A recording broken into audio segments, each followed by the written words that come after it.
Some people think little girls should be seen and not heard, but I think, oh, bondage! Up yours! 1, 2, 3,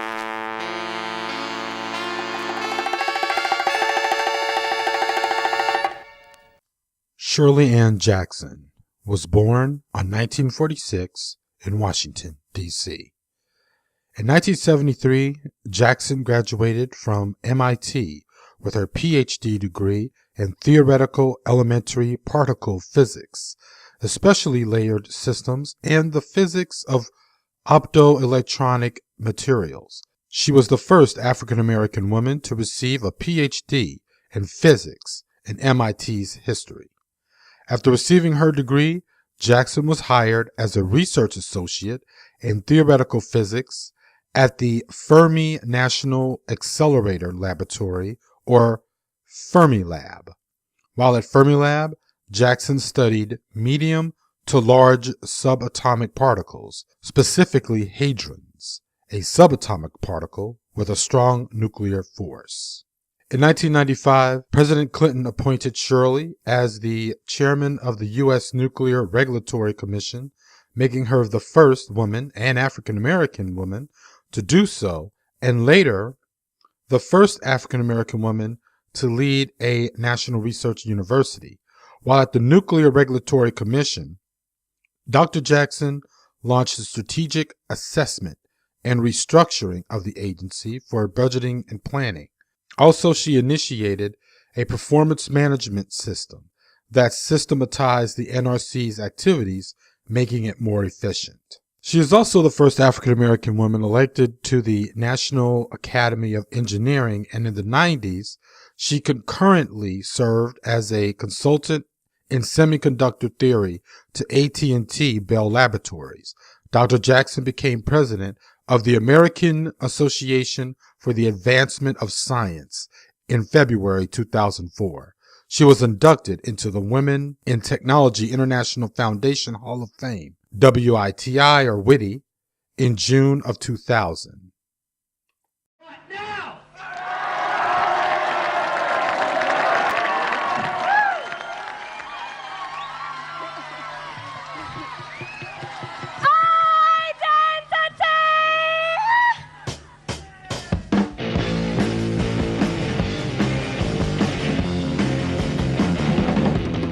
Polystyrene. Polystyrene was born in 1957, Bromley, Kent, England. Polly holds the same distinction as filmmaker Don Letts and Detroit band members Death as the true original Afropunks. Polystyrene, whose real name is Marianne Joan Elliott, went on with her band X-Ray Specs to produce their debut album, Germ-Free Adolescence. From that album, the song The Day the World Turned Dayglow, which reached number 23 in April 1978, another single, Identity, which hit number 24 in July 1978, and also the song Germ-Free Adolescence, which reached number 18 in November 1978, helped make the album Germ-Free Adolescence to be considered one of the classic punk albums. If you saw the Alex Cox film Sid and Nancy, which portrayed Sex Pistols bass player and his girlfriend Nancy Spungen life together, there was a band that was playing right before the Pistols were to take the stage with Sid after they fired their former bass player. The unidentified band was playing Oh Bondage Up Yours, but for some reason, Alex had the band fronted by a white blonde woman. I never understood why, but I would suspect it had to do with copyright issues than portraying the real band X-Ray Specs. After a spell where Polystyrene had hallucinated, she was diagnosed as a schizophrenic and was told she should never work again. Actually, the diagnosis was incorrect.